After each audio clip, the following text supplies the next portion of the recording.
Isso aqui é uma informação que nós colhemos aqui, que os passos dele estavam sendo vigiados. Eu até faço um desafio ao ministro Alexandre de Moraes, para a nação brasileira saber dos detalhes que nós sabemos lá dos Estados Unidos. Só não podemos revelar, mas sabemos. Derrubará autoridades aqui deste país. Bala na agulha nós temos e muito.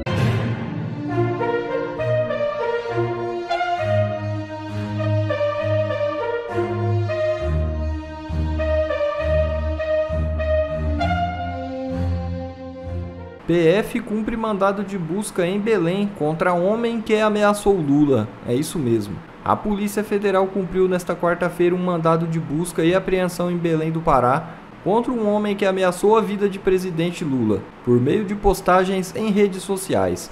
A ação ocorre às vésperas da visita de Lula à capital paraense, onde ele deve inspecionar obras relacionadas à COP30.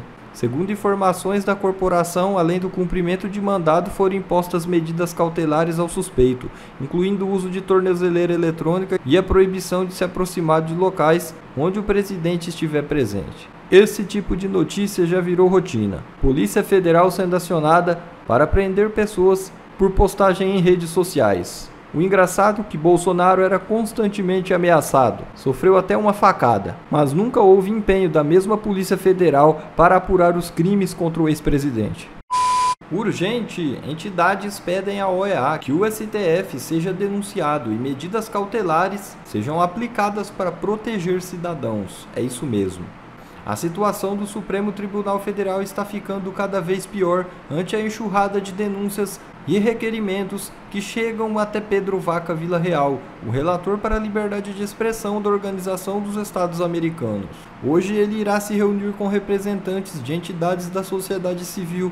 Entre as organizações presentes no encontro estarão o Instituto Liberal e a Lexum, grupo de juristas legalistas. Ambas entregarão ao emissário da OEA 2 cartas com um resumo jurídico das violações perpetradas pelo STF. O jornalista Cláudio Dantas relatou em seu blog o conteúdo devastador dessas cartas. E o STF teme o parecer da OEA. É isso mesmo. Parece que pela primeira vez os ministros do Supremo Tribunal Federal estão realmente temerosos em razão do que está por vir. De fato, a maneira como a comissão foi recebida no gabinete de Luiz Roberto Barroso chamou a atenção. Alexandre de Moraes foi chamado para estar presente na reunião com o CIDH, e isso tem um enorme significado.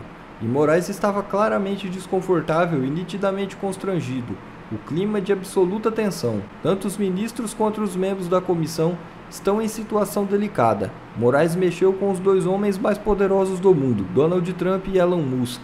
E a jornalista Mônica Bergman, que tem excelente trânsito entre ministros do STF, relata que há um temor dos ministros. Quando eu digo que as coisas estão mudando esse ano, a direção do vento está mudando e nós teremos vitórias consideráveis no ano de 2025, muita gente tem uma relutância em acreditar, e eu entendo isso. Quantas vezes a gente encheu o coração de esperanças para depois descobrir que a porrada veio com muito mais força, não é mesmo? Mas vamos lá. Nós estamos tendo vitórias. Nós já tivemos aí declarações de pessoas do centro, declarações das Big Techs, e o que está ficando cada vez mais claro para nós é que o STF está se percebendo que ele foi longe demais. Vou dar um exemplo para vocês. Nós tivemos agora, está tendo, né, a visita da Comissão Interamericana de Direitos Humanos. Depois de muito esforço e muitas denúncias e muitas viagens para os Estados Unidos, eles vieram para o Brasil para escutarem logo o que está acontecendo aqui. Chamamos a atenção deles. Daí eles fazem a primeira visita no STF e de repente começa aquela confusão na internet. Uma parcela das pessoas dizendo que essa visita não vai dar em nada, que é um teatro, na verdade, para consolidar o sistema, consolidar a censura. E um outro lado acreditando que essa era uma oportunidade única para denunciar para o mundo, através de uma instituição séria internacional, pelo menos considerada séria, do que está acontecendo no Brasil. Eu decidi optar por acreditar nessa oportunidade. Organizamos a denúncia, preparamos o que seria falado, ajudamos a construir a agenda deles para colocar ali as denúncias mais impactantes, e assim foi feito.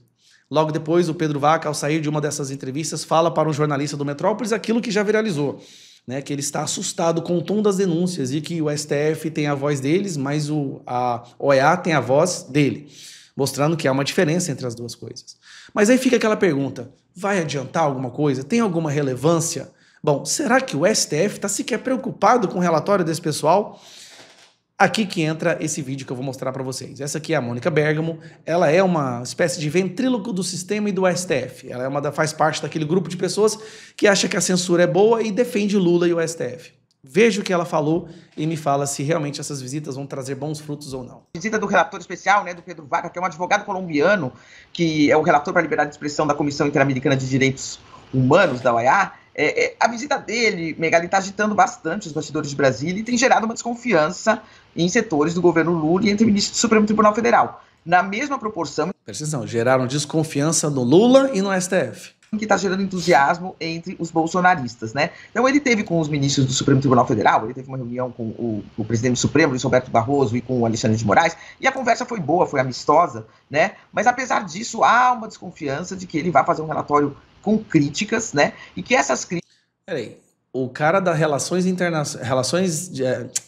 de Liberdade de Expressão, eles estão com medo que ele faça um relatório com críticas ao STF? Então o STF sabe que errou? Críticas, Megali, não vão ser simplesmente críticas que vão ser rebatidas, ponto final. Não, com críticas, que vão ser usadas por integrantes da oposição para politizar o já previsto julgamento de Jair Bolsonaro. Vai ser tudo ao mesmo tempo, quer dizer, provavelmente o Supremo nesse semestre ainda marca o julgamento do Bolsonaro, Vai ser oferecida a denúncia contra ele pela Procuradoria-Geral da República.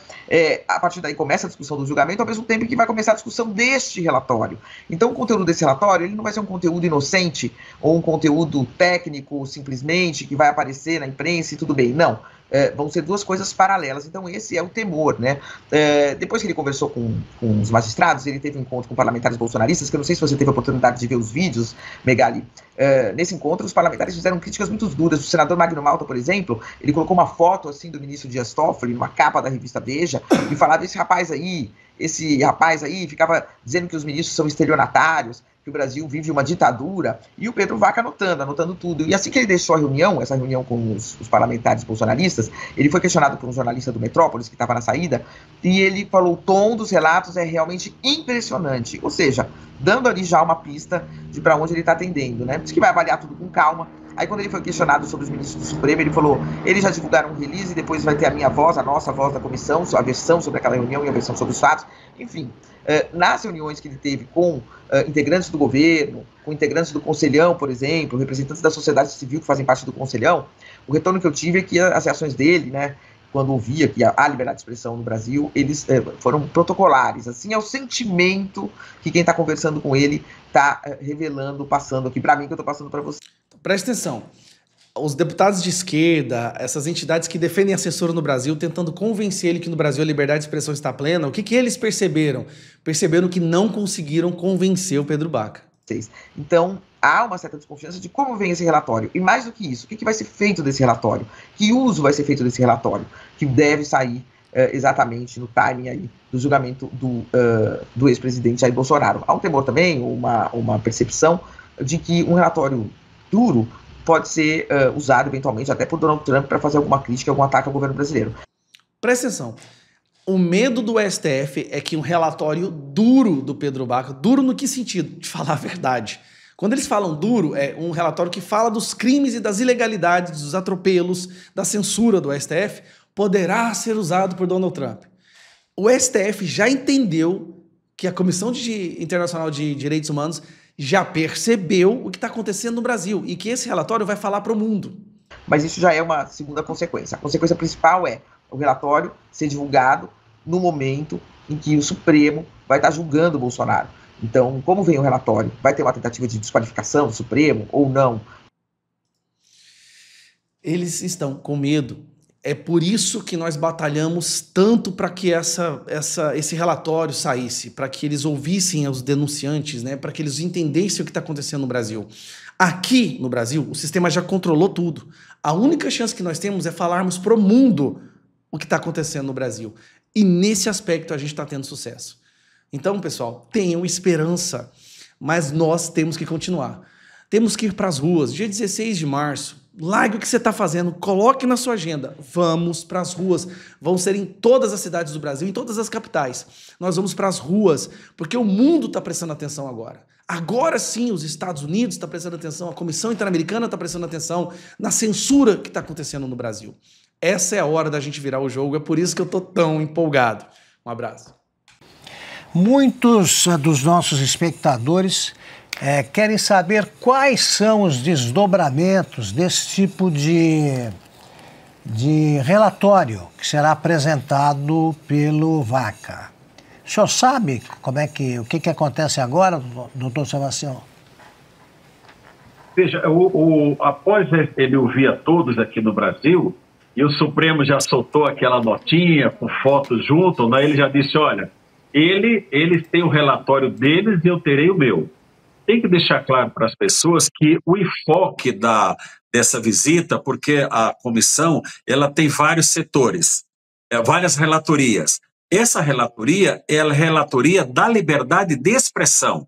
Tanto é que o Felipe e o Ricardo prepararam lá do Paraná a complementação. Eu tenho que dar o crédito para o colega Ricardo Schiff, e teve a ajuda do Felipe, que eles pediram para fazer o enfoque na liberdade de expressão. E foi demonstrado, nós temos o encaminhamento, não sei se vou pedir autorização aqui, conversar com o colega em seguida, Augusto, e eu vou mandar para você. Perfeito. Vou mandar para vocês aí o que foi que nós pedimos, não é? E foi demonstrado que a liberdade de expressão no Brasil, especialmente o Felipe Martins, ele está cerceado. Não é? Agora, houve também apelos para que possa vir ao Brasil a relatoria dos direitos humanos. Então, eu tenho assim, muita esperança, o Augusto, de que ele fará um relatório isento, até porque o Supremo tentou dar uma enquadrada, dizendo, olha, o relator está aqui do nosso lado, e ele já disse, olha, eu terei o meu próprio relatório. E após conversar com os parlamentares, ele disse, olha, os relatos são impressionantes, ele não poderia ir além disso, até porque ele está no Brasil. E eu vou falar uma situação aqui, que a equipe sentiu que estava sendo vigiada. Isso aqui é uma informação que nós colhemos aqui, que os passos dele estavam sendo vigiados. Quando isso foi esclarecido, vão dizer, olha, não era vigilância velada para ver se ele estava em segurança, né? Mas nós sabemos que não é isso, não é, Augusto? Na verdade, essa vigilância era para saber, e é para saber, os passos que ele e sua equipe está dando aqui no Brasil. Isso comprova que a preocupação dele em ouvir o Felipe Martins só quando deixar o Brasil, que tem alguma coisa que nós não sabemos, mas temos o direito de suspeitar diante do estado policialesco que nós estamos vivendo em nosso país, tendo à frente esse senhor que se intitula juiz, mas não é um juiz. Ele está ocupando, espero que temporariamente, esse cargo de juiz, porque as atitudes dele mais se assemelham a quem está no caminho da criminalidade. Pergunta agora de Adalberto Piotto. Doutor Sebastião, boa noite, seja bem-vindo uma vez mais. O senhor falou, ele veio exatamente com a função de verificar o estado da liberdade de expressão no Brasil, mas tudo o que sucedeu, tudo que veio depois de uma tentativa do Supremo, naquele momento bem sucedida, é o inquérito mais longo do Supremo em relação à revista Cruzoé. De lá para cá é que a gente viu, por exemplo, que o senhor inclusive disse, teve a oportunidade de dizer de frente para os ministros do Supremo que eles tinham se tornado as pessoas mais odiadas do país. Porque de lá para cá a gente viu um Supremo se transfigurar, se é que o senhor me permite essa expressão. Diante deste caso, por mais que seja este o representante para verificar o estado da liberdade de expressão no Brasil, que nem deveria, porque a Constituição já assim garante, o senhor acha que ele pode ir bem além? Porque o fato precursor é de afronta à liberdade de expressão. E depois de lá, bom, se deu toda essa série de absurdos jurídicos, e o senhor, como um jurista, conhece isso perfeitamente, e estamos na situação em que estamos. cancelamento de contas por redes sociais, não acesso aos autos por parte dos advogados, que o senhor conhece muito bem essa realidade, tudo isso veio depois desse caso. O senhor acha que a partir disso esse relatório dele pode ir além, embora seja o representante para verificar a liberdade de expressão? Eu creio, Piotr, creio sim. Nós vamos sugerir, inclusive, que venha a própria comissão na sua integralidade, com todas as relatorias, para fazer tipo que uma auditoria no Brasil. O Brasil precisa ser passado por uma auditoria no campo da liberdade de expressão, no campo da liberdade, dos direitos humanos e no campo do cerceamento de defesa. Nós temos pessoas sendo julgadas sem o devido processo legal. E dessas pessoas todas, nós temos algumas vítimas. Temos o Dan Veira, temos o Felipe Martins. Dizem, olha, o Felipe Martins não está preso. Está preso, sim. Ele está em casa. Felipe Martins, de todos desse processo, Piotr, é o único que não pode usar redes sociais. Tem que estar em casa todas as noites, finais de semana, comparecer todas as segundas-feiras ao tribunal. Teve negado o direito de falar ao Parlamento brasileiro. Ao Parlamento brasileiro, se ele falar a qualquer órgão de imprensa, Alexandre de Moraes manda prender no outro dia. Nós sabemos que é assim, embora o Felipe já teve até vontade de falar. Eu tenho que falar, o Felipe está engasgado. Eu até faço um desafio ao ministro Alexandre de Moraes, daqui. Infelizmente, tenho que chamá-lo de ministro ainda. Que ele deixe Felipe Martins dar uma entrevista coletiva, que não seja só no órgão de imprensa, para a nação brasileira saber o que o Felipe Martins tem a dizer. Eu gostaria de saber. Se ele não o fizer, em sendo denunciado o Felipe, que eu espero que não seja, porque não tem nada contra ele, no interrogatório ele vai ouvir tudo que necessita ser ouvido. No caso de Felipe Martins ser denunciado, o que dentro de uma normalidade não seria, mas como nós estamos no estado de exceção, infelizmente tem que ser dito, o procurador Paulo Gonet, está fazendo o jogo do Supremo Tribunal Federal. Basta ver o parecer dele no caso agora do Daniel Silveira. Nós não podemos esperar muita coisa dali da Procuradoria, infelizmente. Mas no que diz respeito ao Felipe Martins, eu volto a dizer, ele está à disposição para hoje. Aliás, Piotr, ontem nós fizemos uma chamada, eu, o Felipe e o doutor Ricardo, das 20 às 21 horas. Ficamos conversando por 1 hora e determinando o seguinte, vamos ficar com os celulares ligados para ver se tem alguma, de repente, uma mensagem lá da comissão dizendo, olha, houve uma brechinha, vamos ouvir aqui às 10 horas da manhã. Nós estávamos dispostos a pegar o voo noturno que tivesse para amanhecer no Rio de Janeiro e falar. Se nós falarmos com o relator por 20 minutos, ele vai ter a consciência do que é o abuso de poder que é praticado contra Felipe Martins. Esse jovem está sendo abusado de seus direitos humanos, na sua liberdade individual e na sua liberdade de expressão, tão somente por ter sido um funcionário que serviu ao presidente Bolsonaro. Nada mais do que isso. Não tem absolutamente nada contra Felipe Martins e nós temos que aproveitar sempre para enfatizar isso do nosso lado da defesa. Já são 108 mil telas nos acompanhando aqui nessa entrevista, além das centenas de pessoas que nos acompanham também pelas TVs e rádios. Doutor Sebastião, só para esclarecer aqui, ficamos numa dúvida. O Felipe Martins poderia pegar um voo de Ponta Grossa para o Rio de Janeiro? Ele teria essa autorização? Não. Seriam só os advogados? Não, nós pedimos ao relator, à equipe, né? São 3, 4 pessoas, houve uma interlocução frequente. Nós não podemos citar nomes para preservar, viu, Paula? Mas nós pedimos para ele ir até Ponta Grossa ouvir o Felipe Martins. Isso foi conversado ao telefone, mas foi colocada a impossibilidade diante da agenda que teria em Brasília, São Paulo e Rio de Janeiro, e para Ponta Grossa teria que pegar voo para Curitiba. Enfim, ele mostrou uma impossibilidade, mas colocou a possibilidade de ouvir os advogados. E nós estivemos sempre à disposição. Se hoje o senhor Pedro Vaca Villarreal quiser ouvir o Felipe Martins, basta ele dar o retorno no e-mail que está lá, nos e-mails que estão lá cadastrados, e olha, vou te ouvir daqui a meia hora que o Felipe Martins entrará por videoconferência para falar tudo o que tem que falar, inclusive dos detalhes que nós sabemos lá dos Estados Unidos. Só não podemos revelar, mas sabemos. Mas para uma comissão oficial, em sigilo, poderíamos revelar. Carlo Cauti. Doutor, muito boa tarde, obrigado pela entrevista. Doutor, eu queria lhe perguntar, essa comissão ela foi convidada pelo governo brasileiro a vir ao Brasil, um fato que despertou curiosidade também, e muita gente que se perguntou se o governo brasileiro estava convidando alguém que iria investigar os abusos cometidos pelo maior aliado do atual executivo, que é o Supremo Tribunal Federal. Esse fato lhe causa estranheza? É algo normal? Como o senhor se explica isso? E qual foi a percepção que o senhor sentiu do entorno, né? Não apenas do representante especial da OEA, mas do entorno, que ele vem com uma equipe como um todo. Eles foram enviados ao Brasil por pressão do governo americano, eles pediram e o governo brasileiro formalmente os convidou. Como é que foi essa dinâmica e como isso vai influenciar esta visita, esta inspeção? Olha, Cauti, é prazer falar com você.